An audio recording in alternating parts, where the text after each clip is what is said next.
Kembali menyapa Anda semuanya dalam program Bible Everyday. Saya mengajak Anda belajar dari Ayub pasal yang ke-20. Sejujurnya seringkali kita terjebak dengan perasaan iri hati. Iri hati terhadap orang fasik. Melihat mereka yang tidak kenal Tuhan, apalagi hidupnya dipenuhi dengan dosa.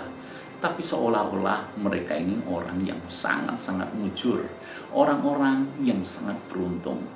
Pemazmur pun menulis, kalau Anda baca Mazmur pasal ke-73, dia juga dipenuhi dengan iri hati seperti itu. Dia bahkan merasa percuma, sia-sia melakukan apa yang benar di hadapan Tuhan, kalau ujung-ujungnya dia melihat orang fasik diberkati, orang benar malah mengalami penderitaan. Saudara-saudara, benarkah orang fasik hidupnya akan terus dipenuhi dengan berkat, berkat, dan berkat?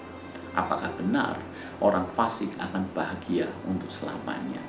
Maka kalau Anda membaca ayat yang ke-20 ini, Anda tahu bahwa sesungguhnya tidak ada yang aman bagi orang fasik. Kalau dalam Mazmur pasal ke-73, Tuhan menyingkapkan mata rohani si pemazmur. Mereka melihat bahwa sesungguhnya orang fasik itu ditempatkan Tuhan di tempat yang licin. Begitu jatuh, habis sudah, selesai sudah. Maka di pasal yang ke-20 di kitab Ayub ini, demikian juga halnya dengan orang fasik.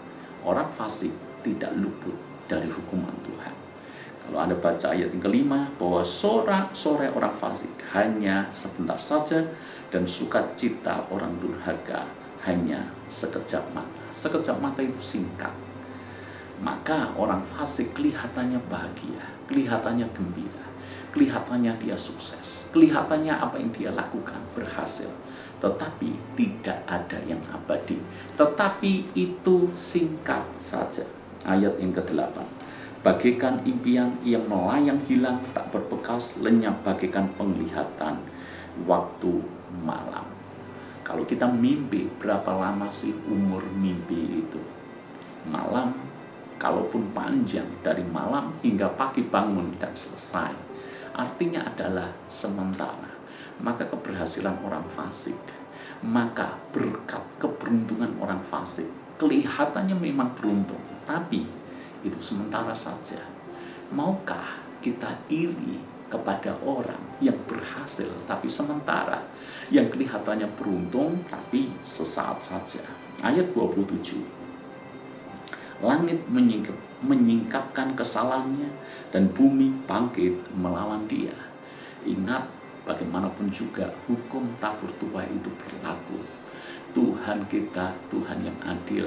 Orang yang jahat tetap akan dihukum.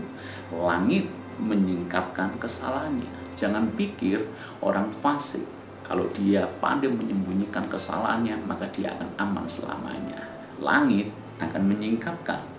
Hati-hati buat Anda yang berpikir dosa ini tidak mungkin ketahuan, kecurangan ini tidak mungkin terlihat. Langit akan menyingkapkan kesalahannya, dan bumi akan bangkit melawan dia. Alam akan memusuhi dia. Karena yang ditabur buruk, maka yang dituai akan buruk juga. Hasil usahanya yang ada di rumahnya diangkut, semuanya habis pada hari murkanya. Apa yang dia peroleh dengan susah payah, dengan tangan yang jahat, dengan hati yang kejam, dengan perlakuan yang semenang-menang, saatnya akan tiba bahwa semuanya itu akan diambil, akan diangkut, habis pada hari murkanya. Kalau sampai hari ini kelihatannya baik-baik saja, ya karena hari Tuhan belum tiba buat dia. Tapi kalau murka Tuhan tiba buat dia, maka apapun yang dia kumpulkan dengan susah payah akan diambil daripadanya. Ayat 29, itulah ganjaran Allah bagi orang fasik, milik pusaka yang dijanjikan Allah kepadanya. Itu hukuman Allah bagi orang fasik. Bagian pertama yang kita perlu tahu, orang fasik akan mendapat hukumannya sendiri. Janganlah kita iri hati terhadap orang yang jelas-jelas kita tahu akan dihukum, akan diambil daripadanya, akan menuai hal-hal yang buruk. masakan kita harus iri terhadap orang yang jelas nasibnya mengalami keburukan seperti itu. Hal yang kedua yang kita pelajari dari Ayub 20 ini, sahabat Ayub yang namanya Sofar memang mengatakan bahwa orang fasik akan dihukum. Itu benar, karena Tuhan juga menyatakan demikian. Namun kesalahan Sofar adalah dia menghakimi Ayub seolah-olah Ayub ini bagian daripada orang fasik itu. Ya, tentu saja ini adalah hal yang keliru. Siapakah Sofar? Maka dia berhak menilai sahabatnya sendiri hanya karena melihat Ayub ditimpa dengan banyak penderitaan. Jadi di pasal ke-20 ini kita juga belajar lagi-lagi jangan menilai, menghakimi orang lain hanya berdasarkan dari apa yang terlihat oleh mata jasmani kita. Tuhan berkati.